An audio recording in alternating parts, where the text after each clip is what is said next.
প্রেসের সামনে, সাংবাদিকদের সামনে আপনি টেলিফোনে ডাক্তারদেরকে শাস্তি দেন, ঠিক আছে দেন। কেউ যদি কর্মস্থলে অনুপস্থিত থাকে তাকে শাস্তি দেবেন, কিন্তু প্রফেসর আসাদুজ্জামানের উপর যে হামলা হলো বা চিকিৎসকদের উপর যে হামলা হচ্ছে সেইটি নিয়ে আপনার বক্তব্য কি?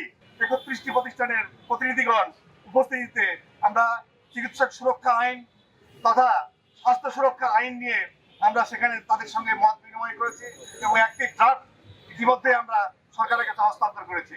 বাংলাদেশেও চিকিৎসা সুরক্ষা আইন করতে হবে। শিক্ষক সমিতি এবং নাক কান গলা বিভাগের বিষয়ে বিশেষজ্ঞদের নিয়ে গঠিত ইএনটি সোসাইটি কর্তৃক যৌথভাবে আয়োজিত আজকের এই প্রতিবাদী মানববন্ধন কর্মসূচির উপস্থিত রয়েছেন আমাদের ঢাকা মেডিকেল কলেজের অধ্যক্ষ এবং ইএনটি সোসাইটির সভাপতি অধ্যক্ষ আজার শাহিন, উপস্থিত আছেন ড্যাবের সংগ্রামী মহাসচিব ডাক্তার জহিরুল ইসলাম শাকিল, সিনিয়র ভাইস প্রেসিডেন্ট অধ্যাপক ডাক্তার আবুল কেনান সহ এখানে ঢাকা মেডিকেল কলেজের সর্বস্তরের চিকিৎসক কর্মকর্তা কর্মচারী এবং আমি দেখতে পাচ্ছি ইএনটি বিষয়ের অনেক সিনিয়র অধ্যাপক, অনেক সাবেক নেতৃবৃন্দ যারা একসময় নেতৃত্ব দিয়েছেন চিকিৎসক সমাজের, তারাও এখানে উপস্থিত রয়েছেন এবং উপস্থিত রয়েছেন আমাদের সুধী সাংবাদিক বৃন্দ। আসসালামু আলাইকুম। আজকে অত্যন্ত দুঃখজনক যে আজকে চিকিৎসকদের কোথাও নিরাপত্তা নাই, হাসপাতালে নিরাপত্তা নাই, প্রাইভেট চেম্বার বা ডায়াগনস্টিক সেন্টারে যেখানে তারা প্র্যাকটিস করেন সেখানেও চিকিৎসকদের কোনো নিরাপত্তা নাই। দীর্ঘদিন ধরেই এই চিকিৎসকদের উপরে হামলা, হাসপাতালে হামলা, এই ঘটনাগুলি ঘটেই আসছে এবং গত কয়েকদিন আগে আমাদের ঢাকা মেডিকেল কলেজের বিভাগীয় প্রধান অধ্যাপক আসাদের উপরে ন্যাক্কারজনকভাবে হামলা হয়েছে। আমরা এই চিকিৎসকদের উপরে এই হামলা এবং আসাদের উপরে এই হামলার তীব্র নিন্দা এবং প্রতিবাদ জানাই। আমরা বলতে চাই এটি যে এই চিকিৎসকদের উপরে হামলা, স্বাস্থ্য প্রতিষ্ঠানের উপরে হামলা, আমরা এটা মেনে নেব না।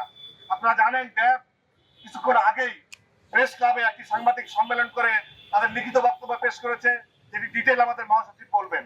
কয়েকদিন আগেও আপনারা জানবেন যে বিএমএ ভবনে ড্যাবের আহ্বানে বিভিন্ন স্পেশালিস্ট যে অ্যাসোসিয়েশন রয়েছে আমাদের চিকিৎসকদের ৩১টি প্রতিষ্ঠানের প্রতিনিধিগণ উপস্থিতিতে আমরা চিকিৎসক সুরক্ষা আইন তথা স্বাস্থ্য সুরক্ষা আইন নিয়ে আমরা সেখানে তাদের সঙ্গে মত বিনিময় করেছি এবং একটি ড্রাফট ইতিমধ্যে আমরা সরকারের কাছে হস্তান্তর করেছি।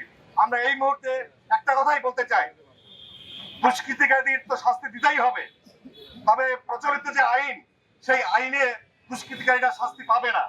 পৃথিবীর অন্যান্য দেশের মতো বাংলাদেশেও চিকিৎসা সুরক্ষা আইন করতে হবে। আপনাদের কাছে বর্তমান সরকারের কাছে আমাদের দাবি হলো, বিশেষ করে স্বাস্থ্যমন্ত্রীর কাছে আমাদের দাবি, আপনি তো প্রেসের সামনে, সাংবাদিকদের সামনে আপনি টেলিফোনে ডাক্তারদেরকে শাস্তি দেন, ঠিক আছে দেন। কেউ যদি কর্মস্থলে অনুপস্থিত থাকে তাকে শাস্তি দেবেন, কিন্তু প্রফেসর আসাদুজ্জামানের উপর যে হামলা হলো বা চিকিৎসকদের উপর যে হামলা হচ্ছে সেইটি নিয়ে আপনার বক্তব্য কি? আপনাকে দেশবাসীকে আপনার বক্তব্য মন্ত্রণালয়ের পক্ষ থেকে জানাতে হবে। আমাদের দাবি হলো অবিলম্বে স্বাস্থ্য মন্ত্রণালয় অর্ডিন্যান্সের মাধ্যমে চিকিৎসক সুরক্ষা আইনের জন্য উদ্যোগ নেবেন, তা না হলে ড্যাবের নেতৃত্বে এবং সকল চিকিৎসকদের যে সোসাইটি রয়েছে তাদের নেতৃত্বে এবং জনগণকে সঙ্গে নিয়েই আমরা এই হামলা এবং এই কি বলে অরাজকতার অবসানের জন্য আমরা কর্মসূচি দিতে বাধ্য থাকবো।